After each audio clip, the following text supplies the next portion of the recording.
did it, I did it, I did it. We won, we won, we won. They grow up so fast that before you know it, they're out of your hands.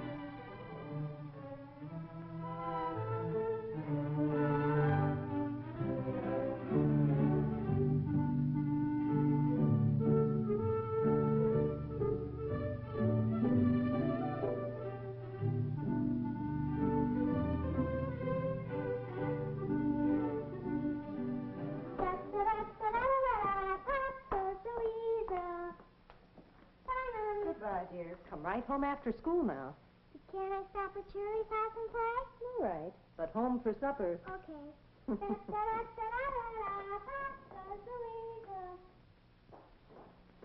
Oh, Paul, what time will you be home?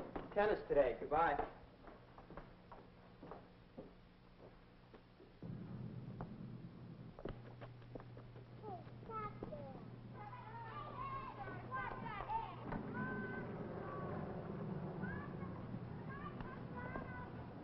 Don't fret, dear. You're just growing up. Oh, I wasn't fretting. Just thinking. Now, what time will you be home? 6 as usual. I don't have a thing to do after school. Just thinking. How they're growing up so fast. It used to be they were mine all day long. But now, school. It seems I hardly see them anymore. Still, when school is the right kind of a place, it's such a pleasure to watch them go. Well, our school is the right kind of a place now, all right. And we know that our children are in good hands all day long. In the hands of people who understand them and know how to help them grow. Hi, Miss Howard. Hi. Miss Thompson says we're going to learn rhythms today. Will you be there? Oh, yes, children, I certainly will. You better hurry up now or you'll be late. Okay, bye. Bye. People with a purpose. That's what makes a school the right kind of a place. So that whether our children are reading or painting or learning about health, all their activities blend together into a single unified program.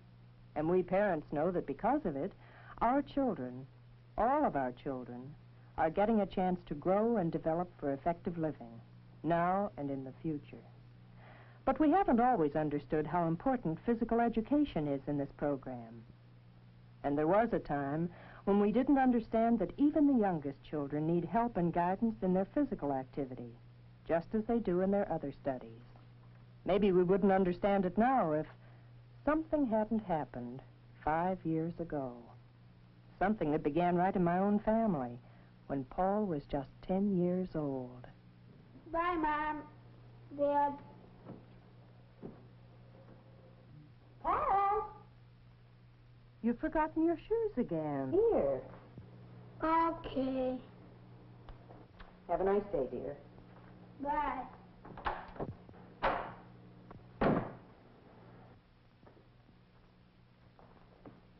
I don't know what's wrong with that boy.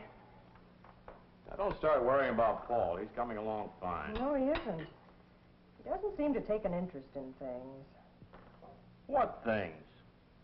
Well, you know, last night he asked me again to give him an excuse from gym class at school. Did you? Well, no, I didn't. The doctor told me last week there's nothing wrong with him. Of course there isn't. You should see the arm he's got. I was watching him Saturday morning, pegging stones at a tin can. Yes, but by himself. That's no way for a growing boy. He needs... Well, I don't know. Something's missing. Oh, forget it, Helen. Paul's still a child. He'll come along all right. He's got all the time in the world. I felt in my heart that my husband was wrong. Paul didn't have all the time in the world. He was growing so fast, and yet he seemed to be turning into himself for satisfactions he should have been getting with others.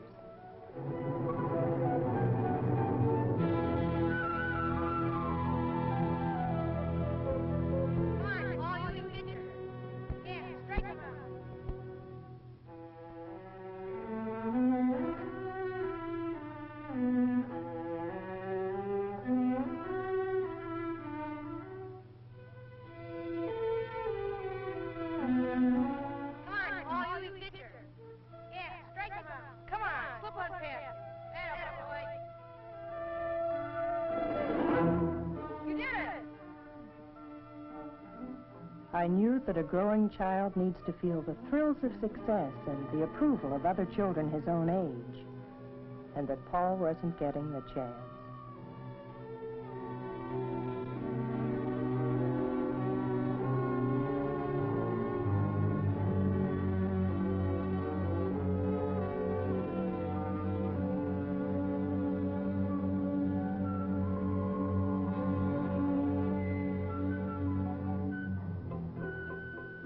What's the matter, Paul? Scared?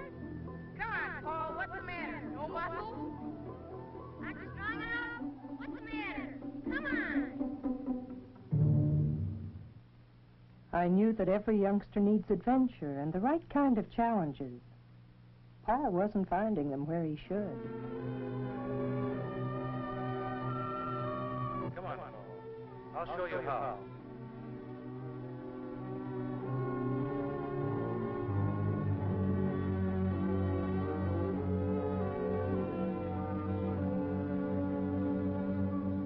I'll show you how.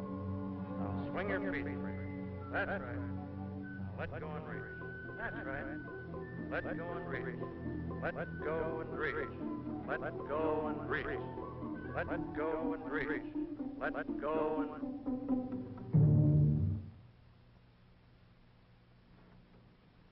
I knew that a growing child needs to learn how to handle himself. But nobody was teaching Paul.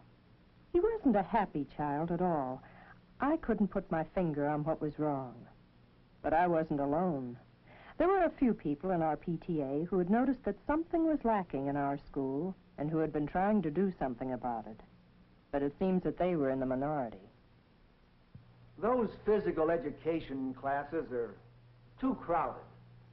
There's no organization. The teachers don't have any definite time to give instruction. Equipment's neglected, what there is of it. I tell you, folks, those kids aren't getting physical education, and they aren't getting it in high school either. Oh, come on now, Jed. Those buildings are the best that money can buy. Sure, but Henry, walk past that elementary school every day like I do, and watch most of those kids just standing there with nothing to do. You'll think different. Oh, what do you want them to do? They're too young to do much of anything. Are they too young to learn how to play, Mr. Taylor? Of course not. But you don't have to hire a physical education teacher for that. All the same, Henry, it seems to me that physical education is more than play. Nonsense. I agree with Henry. Turn them loose in the schoolyard and let them go. That's all you have to do. Yeah. Just turn them loose in the schoolyard and watch them go. Are they too young to learn how to play? But you don't have to hire a physical education teacher for that. Just turn them loose in the schoolyard and watch them go. Of course not. Of course not. We were closing the doors on an important part of our children's growth.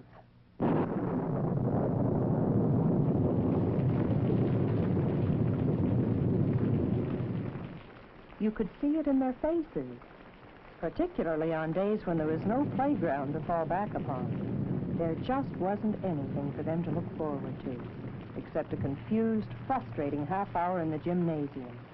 Something was bound to happen.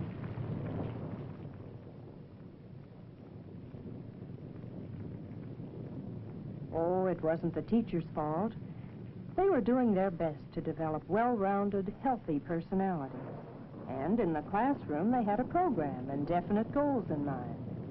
But when it came to the teaching of physical education, the teachers had little to offer except the same old games, disorganized and without any continuity from one grade to the next. Our children would get a feeling of emptiness every time they went off to the gymnasium. That's the feeling Paul must have had on the day it happened. Emptiness and confusion about his own abilities to play. All right, now, children, we're going to play a game of dodgeball. Let's see. Bob, you be one captain, and Margaret, you be the other.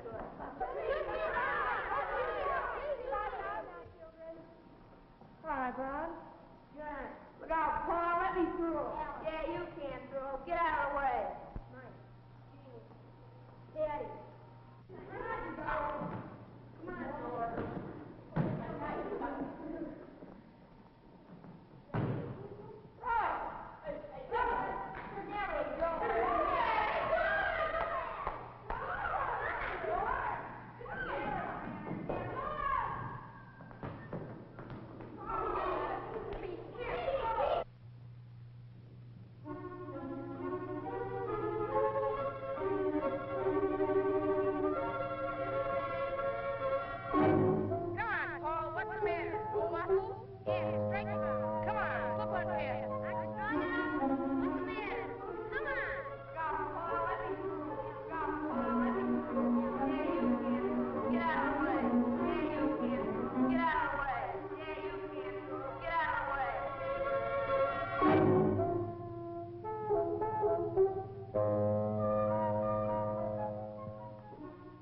a surprise to me because I know Paul isn't that kind of a boy.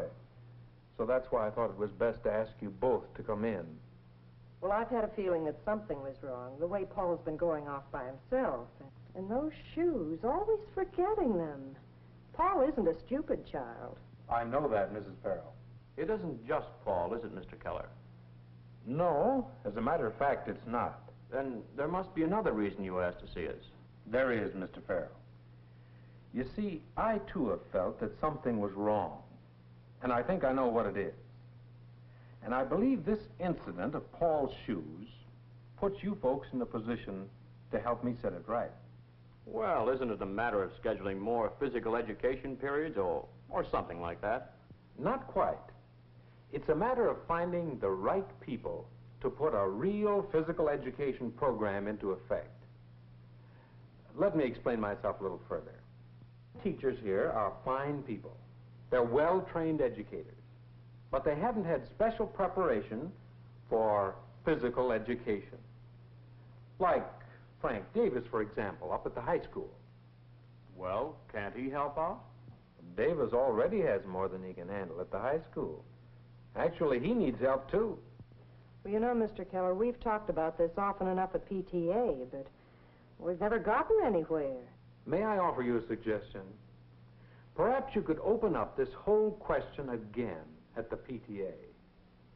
Because I have an idea when parents truly understand what physical education is really about, they'll see to it that the right kind of a program gets community support. Now, can I count on your help? I'll say you can. If there's one thing a man likes to see, it's his boy getting the right breaks when it comes to growing up. My husband was wonderful. He not only organized a special meeting of our PTA, but he talked up the subject whenever he could with other fathers. It was his idea to have Frank Davis, the high school physical education teacher, come in and give us a professional point of view about physical education. I could go on and on, but the point is, we don't have an adequate physical education program in any of our schools. We see a great many children coming to high school without even the basic physical skills, running, jumping, throwing, and the like. And we can't do much to help them. The way we're set up now, they lack stamina, strength, endurance. They just can't do so many of the things they should be able to. All this has a deep effect on the way they grow. As so many communities have found out, if each child is to make the most of himself, then all need direction in physical activity and a program that's organized with every type of youngster in mind. Now, you just can't turn children loose to play if you expect them to learn to work together, play by the rules, and build strong bodies. In the elementary school particularly, the classroom teachers shouldn't be expected to do all this by themselves. They need the counsel of a physical educator who is especially trained for the job. Someone who can supervise, instruct, help plan, and point up the role of physical education in the children's lives. Someone to encourage and help. This person should be a graduate of a regular... And so it wasn't too long before our PTA group, together with other groups in the community that were interested in school problems, asked the school board to take action. That action took the form of obtaining more qualified help at the high school level. Additional professionally trained teachers of physical education were employed to assist in both the boys' and girls' high school classes. This meant more room in the schedule for new activities.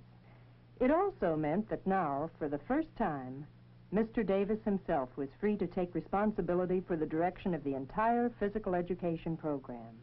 One of his first steps was to secure the services of a consultant in physical education, someone who would work in our elementary school, Paul's school.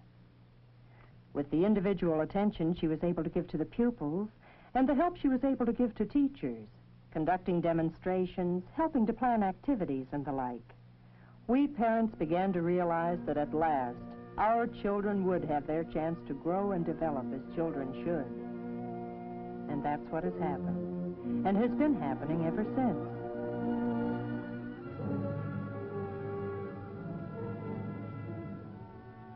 It's only over the years that a parent can get an inkling of what's going on. And even a wall can't tell the whole story. No one really can except the children themselves, and they're too busy growing up. But if you could telescope those important years of growth into a few short scenes, you might see the meaning of it all and understand, as we have come to do, what physical education is really all about. The movements you see your children doing in the early grades, skipping, hopping, imitating animals and the like, are more meaningful than they might appear. This is not just turning them loose to play. It's what their teachers call rhythmic activity, and it's part of an overall program that will continue even in their college years. If you could follow these rhythmic activities from grade to grade, you would see coordination develop before your eyes as the children go through increasingly complicated movement patterns. And you would know at the same time that they are acquiring poise, skill, and social abilities. These are the purposes of rhythmic activities, to help establish qualities of body and of personality that are so important to every young person's success and happiness in life. And if you could watch your children through years of activity on playground and gymnasium apparatus, you would know that this is not just a device that busy teachers sometimes use to keep children from getting into mischief. These are what they call self-testing activities, and they too have a definite purpose in physical education programs all the way from first grade into college. They are designed to let children find out for themselves just what progress they are making in mastering the skills of body control. For it is through such activities as these that children learn to watch for their own strengths and weaknesses and strive for better performances day after day, year in and year out. It all happens so fast a parent hardly knows that anything is going on. But they are growing in many directions. And if you could somehow condense the whole range of self-testing activities into a few moments, you could almost see that growth taking place. You could see how agility, strength, and endurance come to life under proper supervision. You could see how they do learn to handle themselves when there is someone around who is qualified to teach. You could see how getting better at things becomes part of their way of looking at life. This is the real meaning of self-testing activities. And suppose you could put many years of games and sports activities before your eyes in a matter of a few seconds. You would know that this is so much more than just play or keeping them busy. For games are as much a part of education as learning how to read and write. Even the simplest games are learning experiences for the very young children. And as the games become more advanced, they call into play more and more of the skills that children have learned in other parts of their physical education work. From their rhythmic activities come timing and coordination. From self-testing comes a sense of balance, strength, endurance, and the ability to do things with their bodies that more vigorous games demand. It's not easy for a parent to see the full meaning of all the games children play at school, and everything happens so fast as the years go by, there's hardly time to ask questions. But if you could watch a well-directed physical education program in action, you'd see that the games are taught so that all of the children, regardless of size or physical type or particular talents, get a chance to play. In a good physical education program, their activities are intended to set up a spirit of team play that will be useful to the children in later life. Wherever they are, in college, at work, in community recreation programs, these children will be ready to pull their own weight as members of the team. But games are even more important than we parents realize because they are social activities, and they must be played with others according to rules that are the same for all, in many cases for boys and girls alike. Think of what learning about the rules of play means to a young man or woman who must soon accept responsibilities and learn about the rules of work and of daily life. Games are educational experiences because they are one of the most important ways children have of finding out what it takes to live with other people, to win, to lose, to compete. Gradually, through games, they discover the meaning of good sportsmanship, fair play, equal opportunity, ideals that go far beyond the playground in their significance for Americans. No, games aren't just a matter of keeping children busy. And neither is what the children do in schools where swimming is part of the curriculum. A child doesn't learn to swim in a day, a week, or a month. It takes years of training and practice. But if you could telescope it all into a few seconds, you would know how important it is to begin when they are young and to follow through with skilled instruction all along the line. You'd see how confidence develops as they take to the water and learn basic strokes. You'd see how basic strokes provide the background for preparation against the emergencies that every parent hopes will never come. You'd see them develop lifelong recreation interests right there in the swimming pool that you have helped to build. Oh, it all happens so fast, this development of a child into a young adult.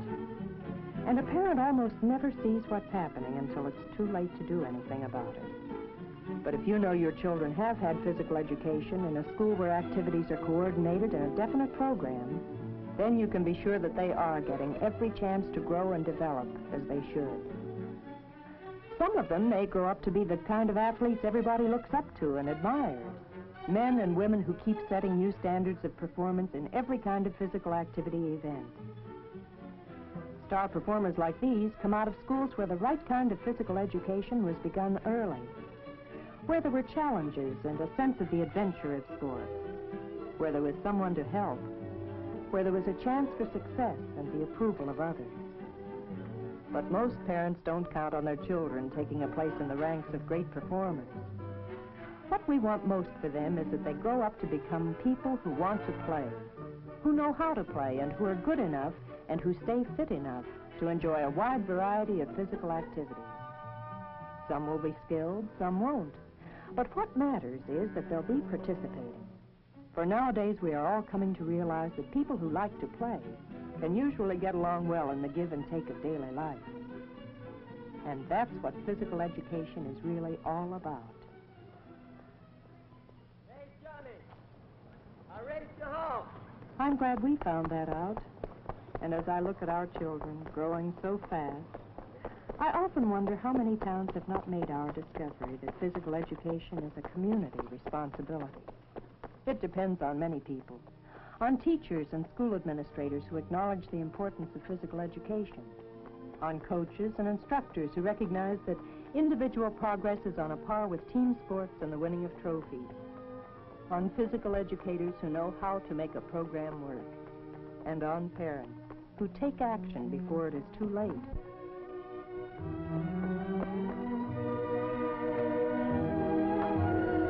They grow up so fast that before you know it, they're out of your hands.